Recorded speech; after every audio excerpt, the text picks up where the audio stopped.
안녕하세요. 크립토 노마드입니다. 지금 전 세계 투자 시장의 모든 관심은 동유럽의 작은 나라 우크라이나에 쏠려 있습니다. 그런데 좀 더 전문적인 관점을 가지고 있는 사람들은 우크라이나보다는 워싱턴을 조금 더 유심히 바라보고 있습니다. 조금 더 정확히는 미국 연준의 움직임이고 더 정확히는 제롬 파월 의장의 입을 바라보고 있습니다. 전쟁보다 더 자본시장에 큰 영향을 미칠 수 있는 게 미국 연준의 긴축 정책 강도라고 바라보고 있기 때문입니다. 미국 등 서방이 러시아 눈치를 살살 보고 있구나, 이런 부분은 영국에 이어서 미국까지 구체적인 러시아 제재안을 발표하면서 조금 더 명확해진 모습입니다. 나름 구체적인 제재 방식을 거론했는데 아주 결정적이거나 고강도 수준의 제재 방식은 대부분 빠졌습니다. 대표적으로는 러시아의 뇌관을 건드리는 수준의 제재로 꼽히는 스위프트 퇴출과 관련해서는 아예 언급조차 되지 않았습니다. 진짜 제대로 제재할 심산이었다라면 이번 제재안에 포함시키든가 아니면 가능 요인으로 거론을 했을 법한데 이런 고강도 성격의 제재안은 모두 빠졌습니다. 전면전으로 가면 러시아도 미국도 잃을 게 더 많다라는 것을 보여주는 그런 부분입니다. 푸틴이 8년 동안 분쟁이 벌어지고 있는 지역에 대한 독립 승인을 하면서 선제 공격을 했고, 이에 대한 반격으로 미국과 영국이 제재안을 발표를 했습니다. 이제 다시 공이 러시아로 넘어온 모습인데 결론에 대한 방향성은 이미 어느 정도 잡혀 있는 것 같습니다. 푸틴은 우크라이나의 나토 가입 포기와 중립 유지, 이게 해결책이 될 것이다, 이렇게 제안했습니다. 우크라이나가 서방 편에 더 가까이 붙어먹지만 않으면 전쟁 없다, 이렇게 시그널을 확실히 준 것으로 볼 수 있습니다. 새롭게 전해진 소식들을 놓고 스토리 라인을 짜보면 이렇게 밍숭맹숭합니다. 한편의 영화 시나리오라고 치면 시나리오가 빠꾸 맞을 정도로 재미가 없습니다. 그래서 월가의 분위기는 역시나 전쟁은 단기 리스크, 연준은 장기 리스크, 이렇게 확실하게 구분지어서 바라보고 있는 것 같습니다. 특히 푸틴이 손가락 하나만 움직여도 유가가 100달러에 육박을 하고 유럽 천연가스 가격이 순식간에 6% 폭등하고 이런 것만 봐도 전쟁으로 인한 인플레이션이 얼마나 민감하게 움직일 수 있는지 보여준다라고 할 수 있습니다. 그래서인지 JP모건을 비롯한 미국의 대형 투자은행들은 유가 충격이 증시와 경제의 발목을 잡는다라면서 슬슬 연준의 긴축 정책에 대해서 압박을 가하는 모습을 보이고 있습니다. 이게 압박이라면 또 압박으로도 볼 수 있겠지만 연준에게 금리 인상을 피해갈 상황, 또 명분을 조성해 주는 것으로도 바라볼 수 있을 것 같습니다. 지금 시세 흐름 바라보고 있으면 가슴이 벌렁벌렁거리기도 하고 심장이 쫄릴 수도 있는 그런 것도 충분히 가능할 것 같습니다. 어쩌면 정치꾼들은 이미 원하는 소기의 목적을 어느 정도는 달성했을 수도 있고, 그래서 3월 16일 연준 파월 의장의 입에 주목도가 쏠리고 있습니다. 금리가 인상된다 안 된다, 이건 지금 단계에서 단언적으로 확정할 수 없겠지만 지금 시장 흐름 전반을 바라보면 미디어가 이야기하고 있는 0.25%에서 0.5% 인상, 이걸 아주 단정적으로 바라보기 어렵다라는 점도 살펴볼 필요가 있어 보입니다. 이 시대의 미디어는 언제나 중립성을 잃고 어느 정도의 편향과 오류를 가지고 있다라는 점도 생각해 보면서 시장을 바라보시는 것도 조금 더 비판적인 관점을 만드시는데 도움이 될 수 있지 않을까 생각합니다. 이번 영상에서는 전쟁과 연준 리스크와 관련해서 새롭게 전해진 소식들을 중심으로 시장의 변화된 상황들, 전망들 짚어보도록 하겠습니다. 그럼 시작하겠습니다. 자본시장 전반은 여전히 어수선한 상황을 확인하고 있습니다. 코스피와 상하이 증시 등 아시아 증시는 대체로 상승 출발하는 모습을 보이긴 했지만 그렇다고 반등세가 확실한 것도 아닌 눈치 보기 흐름을 내보이고 있습니다. 비트코인 역시 38,000달러 지지 테스트를 벌이면서 이 구간에서 오르내리고 있는 상황입니다. 그래도 전쟁 리스크가 시장을 더 큰 충격에 빠지지 않게 한 것은 미국과 영국이 발표한 러시아 제재안의 수위가 그냥 그저 그렇다, 이런 평을 받고 있기 때문이라고 할 수 있습니다. 미국보다 먼저 러시아 제재안 선빵을 날린 것은 영국이었습니다. 영국은 러시아 5개 은행 자산을 동결했는데 재미있는 것은 VTB방크와 주베르방크 등 초대형 은행이 제재 대상에 빠져있다는 겁니다. 제대로 제재할 의사가 아예 없다라는 점, 형식적인 몸부림에 조금 더 가까울 수 있다는 점 확연하게 느낄 수 있는 부분입니다. 바이든 대통령이 직접 발표한 제재안 역시 영국보다는 강도가 높지만 실질적인 제재 강도는 미지근하다라는 분석이 많습니다. 미국의 제재 방안은 크게 4가지인데 러시아 국채은행인 대외경제은행과 군사은행 대한 거래 금지, 러시아 지도층과 가족에 대한 제재, 러시아 국가 채무에 대한 포괄적 제재, 독일과 합을 맞춰서 노드스트림2 중단, 이 정도입니다. 이걸 발표하면서 덧붙인 멘트가 압권인데 바이든 대통령은 러시아가 추가 침공에 들어갈 것으로 보이지만 최악의 시나리오를 피할 시간은 남아있다. 우린 러시아와 싸울 생각이 없다. 미국과 유럽 동맹국들은 여전히 외교적인 해결을 희망하고 있다. 이렇게 말했습니다. 제대로 제재할 생각이 없다라는 부분, 그만큼 전면적으로 나서서 러시아 압박해봤자 서로 득볼 게 별로 없다라는 것을 백악관이 분명하게 인지하고 있고 이게 전략의 저변에 깔려 있다는 것을 느낄 수 있습니다. 만약 미국이 진짜 러시아 고강도로 제재하겠다 이렇게 마음을 먹었다면 일단 금융 제재 대상의 대형 상업은행들 모두 포함시켰을 것이고 스위프트 퇴출을 전격 발표하면서 아예 외화 흐름 자체를 끊어버리는 조치를 단행했을 겁니다.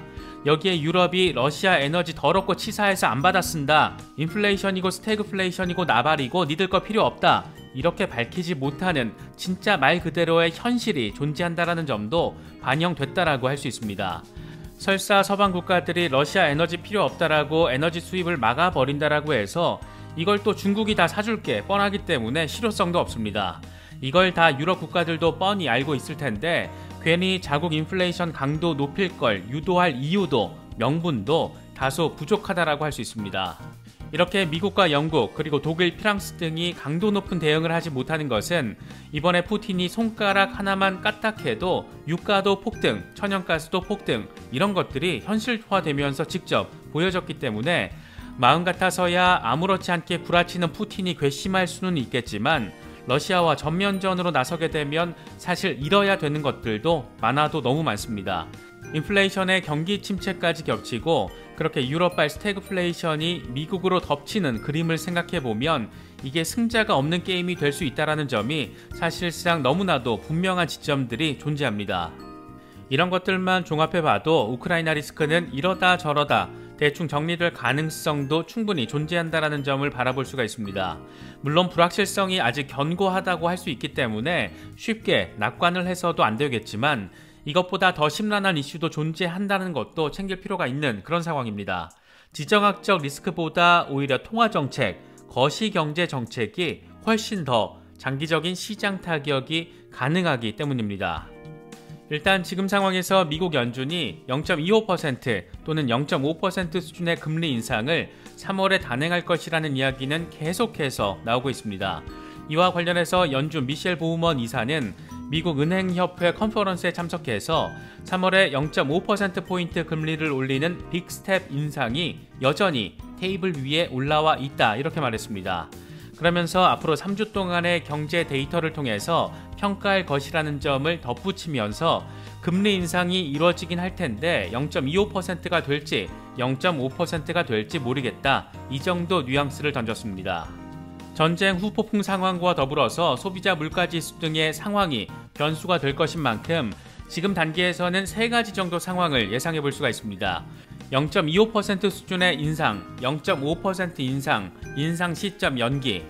시장의 입장에서는 당연히 3번이 가장 큰 호재가 될 것이고 1번으로 가더라도 워낙 2번에 대한 우려가 컸기 때문에 상대적 호재로 인식될 가능성이 높습니다.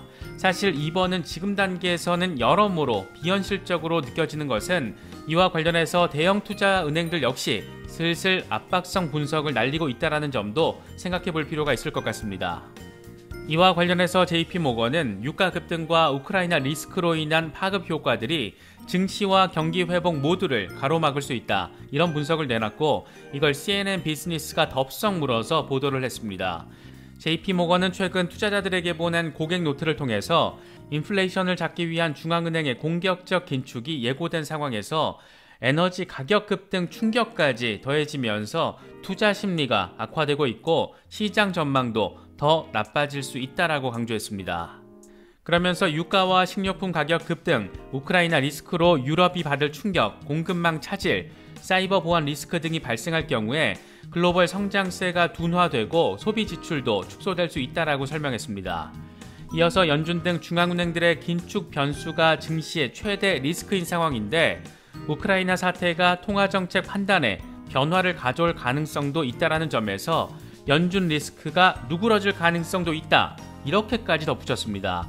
아예 대놓고 금리 인상 연기 가능성을 내보인 것으로도 해석할 수가 있는데 오히려 우크라이나 리스크가 연준 리스크를 약화시킬 수 있는 방향으로 나아갈 수 있다라는 점, 그 가능성도 생각해 볼 수 있는 그런 부분입니다. CNBC 역시 러시아의 우크라이나 침공이 연준의 금리 인상 결정을 복잡하게 만들 수 있다. 아예 이렇게 제목을 뽑았습니다. 그러면서 러시아의 우크라이나 두 개 지역에 대한 침공 결과가 최종적으로 어떻게 될지는 아직 알 수 없지만 이미 생필품 가격이 급등세를 보이고 있다.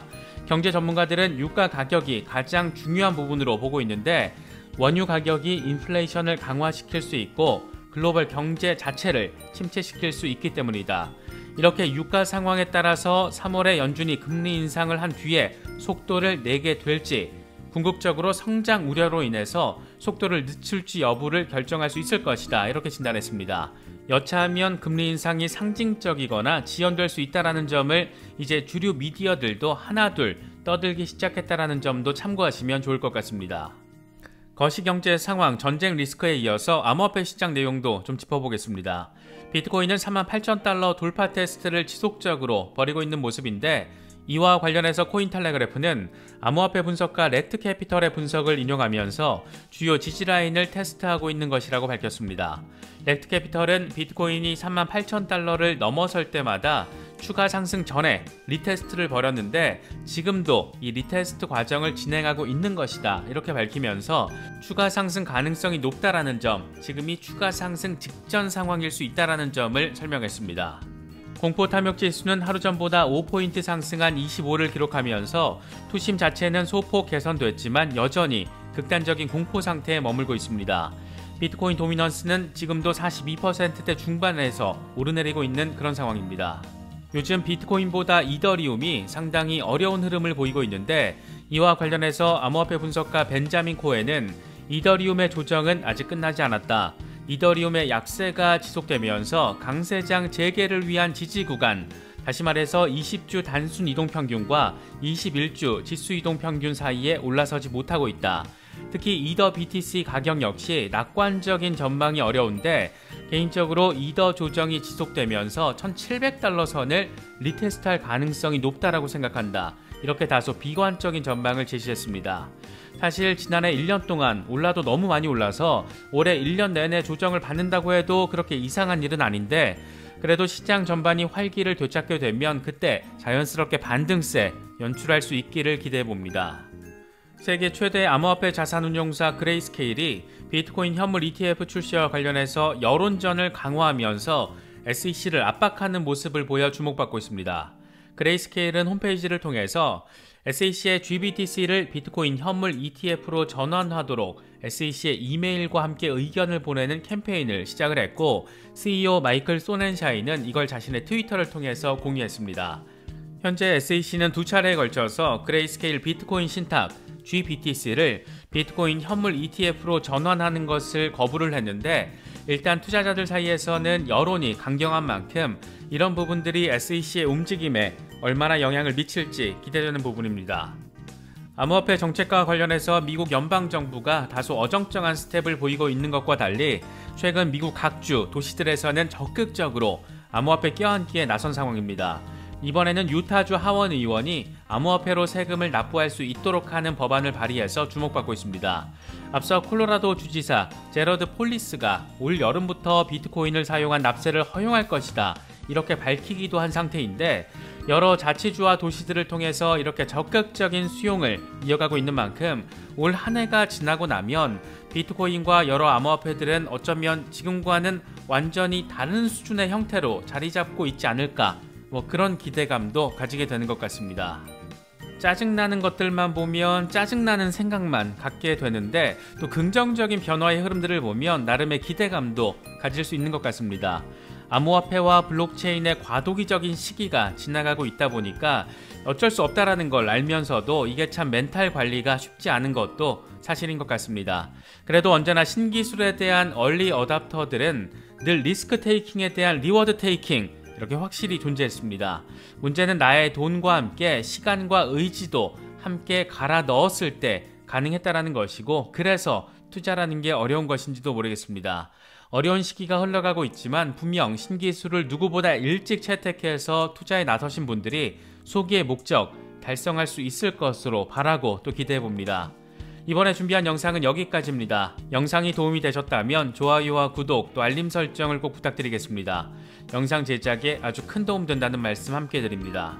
언제나 성투하시기를 기원하겠습니다. 시청해주셔서 감사합니다. 지금까지 크립토 노마드였습니다.